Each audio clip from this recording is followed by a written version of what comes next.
आज Doubtnut app download करें। Doubtnut पर अपने सभी गणित, रसायन विज्ञान, भौतिक विज्ञान और जीव विज्ञान के डाउट्स का करो सफाया। बस प्रश्न की फोटो खींचो, एक ही प्रश्न को क्रॉप करो और तुरंत वीडियो सोल्यूशन पाओ। अभी डाउनलोड करें। क्वेश्चन हमारे पास है कि त्रिज्या कैपिटल आर के किसी वृत्तीय पथ पर वेग v से एक पिंड गतिमान है।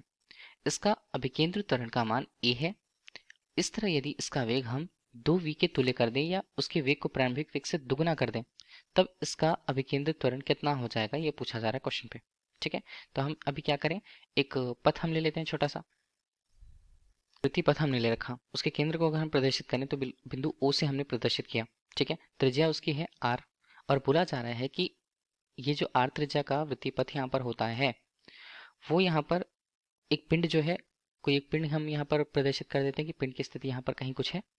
ठीक है, और वो v वेग से गतिमान है किसी एक नियत दिशा पर। चलिए, अगर हमने इसे दिखा दिया तो v वेग से हमने प्रदर्शित कर रखा उसके लिए उसके स्पर्श रेखीय वेग को। ठीक है, और ये इस वृत्ताकार पथ में घूम रहा है और घूमते हुए उस पर जो बल कार्य करते हैं क्या होगा, एक तो केंद्र की तरफ बल कार्य करता है, तो केंद्र की तरफ जो बल कार्य करेगा उसे हम अभिकेंद्र बल कहेंगे। ठीक है, जो उससे वृत्तीय पथ में बनाए रखने के लिए आवश्यक होगा। और उस अभिकेंद्र बल के संगत जो त्वरण होगा, जो केंद्र की तरफ होगा, उसका मान जो होता है वो स्मॉल a होता है। ये क्वेश्चन पे बोला गया है। अब बोला जा रहा है दूसरी स्थिति पर कि अगर वेग को हम 2v करते हैं तो अभिकेंद्र त्वरण का मान क्या हो जाएगा। पहले हम बात करेंगे अभिकेंद्र बल की।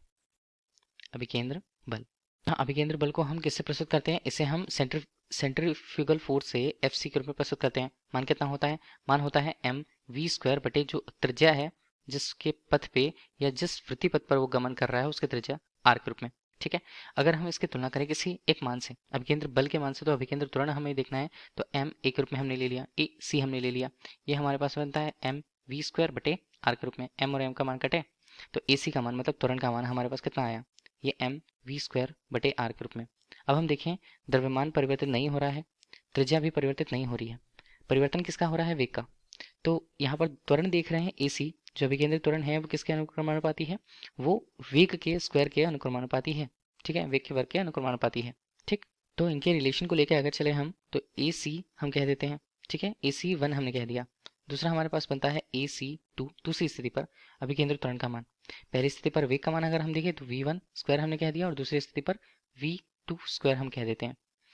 ac1 और बटे बनता है ac2 के रूप में। मान कितना है, v1 का मान हमारे पास कितना, v का स्क्वायर। दूसरा v2 हमारे पास कितना बनता है, 2v, ये बनता है यहाँ पर स्क्वायर, तो यहाँ पर भी हमने इसका स्क्वायर कर दिया। नीचे बनता है 4, v² के मान कट गया।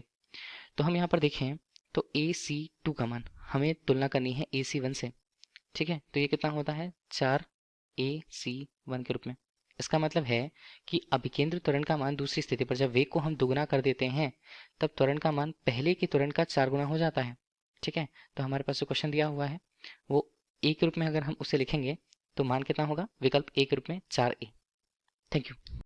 कक्षा 6 से 12वीं से लेकर नीट, IIT, JEE वो एडवांस के लेवल तक 1 करोड़ से ज्यादा छात्रों का भरोसा।